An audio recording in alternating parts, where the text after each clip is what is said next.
राजा जिसे खुद भगवान ने ताकत दी। पूरी पृथ्वी पर कोई नहीं था जो उसे रोक सके और फिर भी उसी ताकत ने उसे बर्बाद कर दिया। सवाल यह नहीं है उसे हराया किसने, सवाल ये है भगवान दत्तात्रेय जिन्होंने खुद उसे यह शक्ति दी थी, उन्होंने उसे रोका क्यों नहीं।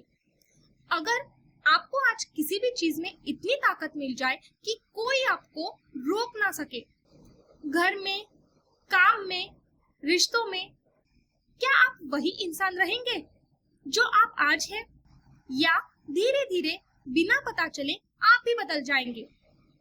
हजार भुजाओं वाला राजा, पूरी पृथ्वी पर एक अकेला राजा जिसे खुद भगवान ने ताकत बना लिया था। पूरी पृथ्वी पर में एक साधारण साधु के आश्रम की वजह से उनकी मृत्यु हुई। यह कहानी शक्ति की नहीं है, यह कहानी है चुप्पी की, भगवान दत्तात्रेय की चुप्पी की। और आज जब ये कहानी खत्म होगी, आप अपने आप को, अपनी खुद की जिंदगी को, जिंदगी की चुप्पियों को अलग नजर से देखेंगे। इस वीडियो के अंत में आप एक चीज हमेशा के लिए अलग तरीके से देखेंगे। पावर, चाहे वो पैसा हो, पोजीशन हो या रिश्तों में कंट्रोल, आप समझ जाएंगे कि ताकत खुद कभी समस्या नहीं होती। समस्या तब शुरू होती है जब कोई आपको रोकने वाला नहीं बचता, ना बाहर ना अंदर। सोचिए, एक पल के लिए आपकी जिंदगी में वो जगह है जहां आपको सबसे ज्यादा आजादी महसूस होती है, जहां कोई आपसे सवाल नहीं करता, जहां आप जो चाहे कर सकते हैं। क्या वो कोई आपकी सबसे अच्छी जगह है, या वही जगह है जहां आप बिना पहचाने बदल रहे हैं? यह रियलाइजेशन आपको एक सवाल पूछने पर मजबूर करेगी, जो शायद आपने पहले कभी खुद से नहीं पूछा। मेरे पास जो फ्रीडम है, मैं उसका इस्तेमाल किसी की रक्षा के लिए कर रहा हूँ या सिर्फ अपने खुद के फायदे के लिए? हमने अभी तक दत्तात्रेय जी के 24 गुरुओं की कहानी सुनी, सीखने की, ज्ञान की, अवेयरनेस की बातें की। हर वीडियो में हमने बात की गुरु, उनकी शिक्षा, उनके अनुभव। लेकिन आज हम एक बिल्कुल अलग तरफ जा रहे हैं। दत्तात्रेय जी सिर्फ सिखाते नहीं थे, वो देते भी थे।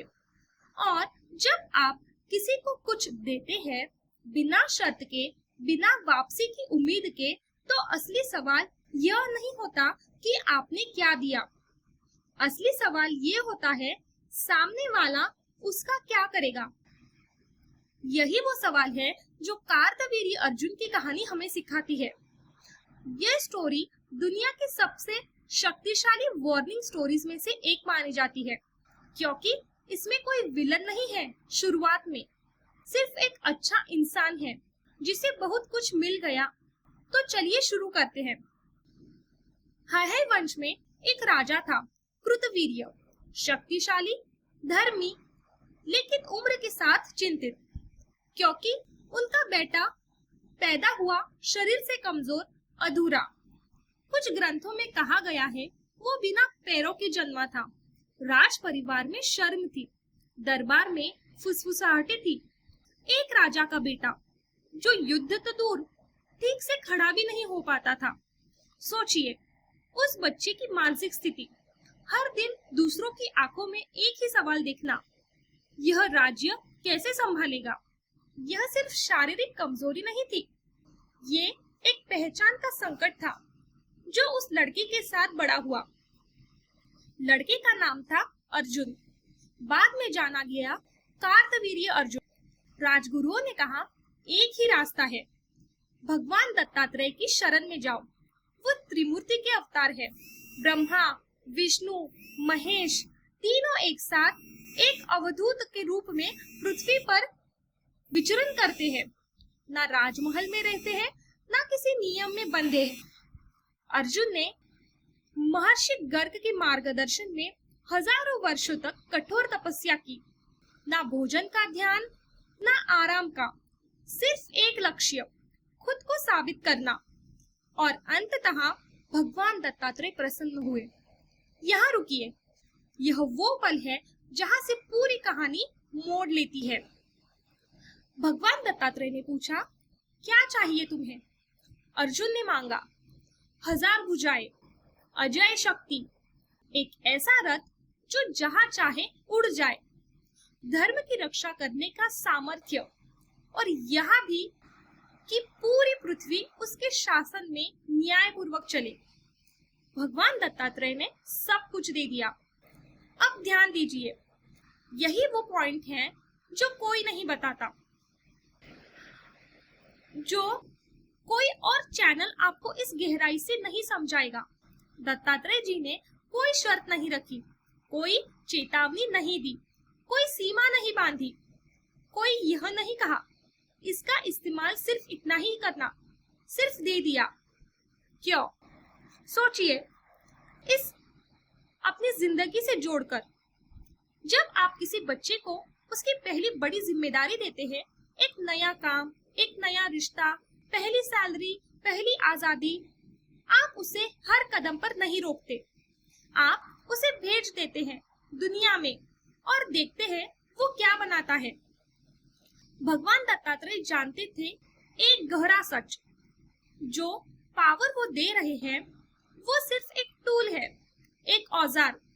ये तय करना अर्जुन का काम था कि इस औजार से वो क्या बनाएगा, रक्षक या विनाशक। ये चुनाव भगवान भी किसी के लिए नहीं करते। यही है इस कहानी की जड़। भगवान टेस्ट नहीं देते, भगवान टूल देते हैं, बाकी सब कुछ आप पर है। यह एक असहज सच है, क्योंकि हम सब चाहते हैं कि कोई हमें रोके जब हम गलत रास्ते पर जाए, लेकिन जिंदगी ऐसे काम नहीं करती। जिंदगी सिर्फ मौका देती है, फिर चुपचाप देखती है। 85,000 वर्षों तक अर्जुन ने राज्य किया। कहा जाता है उनके राज्य में कोई भूखा नहीं सोया, कोई अन्याय नहीं हुआ। वो सप्तद्वीप पृथ्वी का सम्राट बना। 17 अक्षौहिणी सेना का स्वामी, यहाँ तक कि लंकापति रावण, जो खुद तीनों लोकों में भय का दूसरा नाम था, उसे भी युद्ध में हराकर कार्तवीर्य अर्जुन ने बंदी बना लिया था। एक पल के लिए ठहरिए और सोचिए इस बात की गहराई। रावण, जिससे स्वयं देवता डरते थे, वो एक इंसान के सामने हार गया और उसी इंसान की प्रतिष्ठा आसमान छू गई। एक तरफ उसकी जय जयकार थी, कवि उसके गीत लिखते, ऋषि उसे धर्मराज कहते। एक पल के लिए सोचिए, यह इंसान परफेक्ट लग रहा था, धर्मी, शक्तिशाली, न्यायप्रिय, विनम्र। कोई नहीं सोच सकता था कि यही राजा आगे चलकर एक साधु के छोटे से आश्रम की वजह से गिर गए। लेकिन याद रखिए और यह गहराई से समझिए, किसी भी गिरावट धीरे धीरे शुरू होती है, शोर से नहीं, खामोशी से। यह किसी एक दिन में नहीं होता, यह उस एक पल में होता है जब आप बिना नोटिस किए अपनी सीमा को थोड़ा सा पार कर जाते हैं और कुछ बुरा नहीं होता तो आप फिर करते हैं। अब जो होने वाला है वो हर उस इंसान के लिए एक चेतावनी है जिसे लगता है मैं कभी नहीं बदलूंगा, क्योंकि कार्तवीर्य अर्जुन को भी यही लगता था। एक दिन कार्तवीर्य अर्जुन अपनी सेना के साथ शिकार करते हुए महर्षि जमदग्नि के आश्रम पहुँचे। जमदग्नि ऋषि के पास एक दिव्य गाय थी, कामधेनु की संतान, जो कुछ भी मांगो दे देती थी। भोजन, वस्त्र, स्वर्ण, हर सुविधा बिना किसी सीमा के। राजा और उसकी पूरी सेना, हजारों सैनिक, सबका स्वागत उस एक गाय ने किया, बिना किसी कमी के। एक साधारण से दिखने वाली गाय वो कर गई जो एक सम्राट का पूरा खजाना भी शायद ना कर पाता। और यही जन्म हुआ ईर्ष्या का, उस भावना का जो सबसे शक्तिशाली इंसानों को भी अंदर से खोखला कर देती है। राजा ने सोचा, अगर एक वनवासी ऋषि के पास इतनी शक्ति है तो मेरे पास होनी ही चाहिए। मैं तो सम्राट हूँ। उसने गाय मांगी। जमदग्नि जी ने विनम्रता से मना कर दिया। यह गाय मेरी पूजा और परोपकार के लिए है राजन, इसे मुझसे अलग मत कीजिए। राजा को यह इनकार अपने अहंकार पर चोट जैसा लगा। एक साधारण साधु उसे मना कर रहा था, उसे जिसने रावण को हराया था। गुस्से में उसने सैनिकों को आदेश दे दिया, गाय को बलपूर्वक ले जाओ। आश्रम तहस नहस कर दिया गया। शांति की जगह पर तबाही। रोती हुई गाय को घसीट कर ले जाया गया। अब सोचिए, यह वही राजा है जिसे भगवान ने खुद शक्ति दी थी धर्म की रक्षा के लिए, न्याय के लिए, और आज वही शक्ति एक निहत्थे वृद्ध साधु के आश्रम को तोड़ रही है। कोई युद्ध नहीं, कोई असली दुश्मन नहीं, सिर्फ एक राजा जो अब यह भूल चुका था कि उसकी ताकत का उद्देश्य क्या था।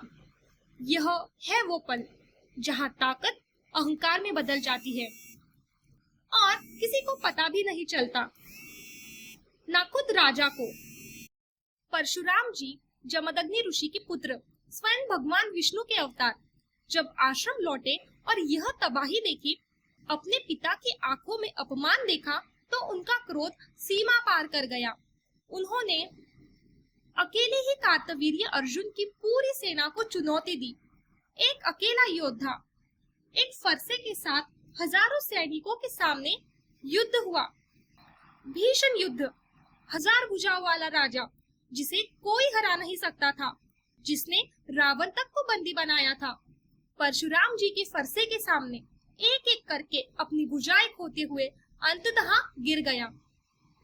लेकिन कहानी यहाँ खत्म नहीं होती और यही इस कहानी को इतना गहरा बनाता है। बदले में अर्जुन के पुत्रों ने बदला लेने की ठानी। जब परशुराम जी आश्रम से दूर तपस्या पर गए हुए थे, तब उन्होंने ध्यान मग्न महर्षि जमदग्नि की निर्ममता से हत्या कर दी। एक श्राप, एक गलती से जन्मा, 2 पीढ़ियों की तबाही में बदल गया। एक गाय के लिए शुरू हुआ अहंकार अंततः एक पूरे वंश में विनाश में समाप्त हुआ।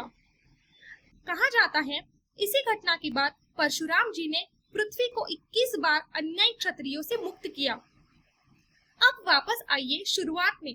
भगवान दत्तात्रेय ने अर्जुन को शक्ति दी थी, प्रेम से, बिना किसी शर्त के। फिर पूरी कहानी में 85,000 वर्षों में कहानी कहीं भी दत्तात्रेय जी नहीं आए उन्हें रोकने। ना जब अहंकार बढ़ना शुरू हुआ, ना जब आश्रम तोड़ा गया, ना जब अंत करीब आया। क्यों?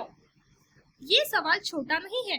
ये उस हर रिश्ते पर लागू होता है जहाँ किसी ने आप पर भरोसा किया बिना निगरानी किए। एक माता पिता जिसे आपने आजादी दी, एक मालिक जिसने आपको जिम्मेदारी दी बिना हर काम चेक किए, एक दोस्त जिसने आप पर भरोसा किया बिना सवाल पूछे। क्योंकि वरदान देना भगवान का काम है। उस वरदान से क्या बनाना है, ये हमेशा हमारा काम रहा है। भगवान टेस्ट नहीं लेते, वो सिर्फ चुप रहकर देखते हैं कि हम अपनी ताकत के साथ क्या करते हैं। यही चुप्पी सबसे बड़ा भरोसा है और सबसे बड़ी जिम्मेदारी भी। यही सच है। आज भी आपकी जिंदगी में आपको जो भी मिला है, पैसा, पोजीशन, रिश्ता, आजादी, किसी का भरोसा, उसे कोई चेक नहीं कर रहा कि आप उसका क्या करते हैं। कोई कैमरा नहीं लगा है आपके फैसलों पर। ये जिम्मेदारी हमेशा आपकी रही है। 4 चीजें जो आप आज से अपनी जिंदगी में उतार सकते हैं। पावर चेक करें, परमिशन नहीं मांगे। जहां आपको लगता है यहाँ मुझे कोई नहीं रोक सकता, वही खुद से पूछिए, क्या मैं सही कर रहा हूँ या सिर्फ इसीलिए कर रहा हूँ क्योंकि मैं कर सकता हूँ।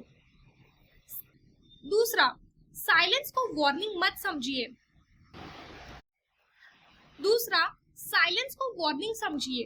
अगर जिंदगी में सब कुछ आसान लग रहा है, बिना किसी रेजिस्टेंस के कोई आपको टोक नहीं रहा, तो यह ईगो चेक करने का समय है, ना कि आराम करने का। तीसरा, रिस्पॉन्सिबिलिटी को गिफ्ट से अलग मत होने दीजिए। जो भी आपको मिला है उसका उद्देश्य याद रखिए। शक्ति का मतलब कंट्रोल नहीं, प्रोटेक्ट करना है। चौथा, छोटी ईर्ष्या को नजरअंदाज मत कीजिए। कार्तवीर्य अर्जुन की पूरी गिरावट एक छोटी सी ईर्ष्या से शुरू हुई थी। जब भी आपके अंदर किसी की सफलता, शांति या सादगी देखकर हल्की सी जलन उठे, वही पल है खुद को रोकने का। शक्ति कभी किसी को बर्बाद नहीं करती। शक्ति सिर्फ यह उजागर करती है कि आप अंदर से पहले से क्या थे। दत्तात्रेय जी की चुप्पी कोई लापरवाही नहीं थी, वो एक आईना थी। हृदय रिकॉर्ड पर हम मोटिवेट नहीं करते, हम आपको वो आईना दिखाते हैं जो आप देखना नहीं चाहते, लेकिन जिसकी आपको जरूरत है। अगर इस कहानी ने आपको एक पल के लिए भी रोका, सोचने पर मजबूर किया, तो चैनल को सब्सक्राइब कीजिए। See you in the next video, Ancient Wisdom, Modern Transformation.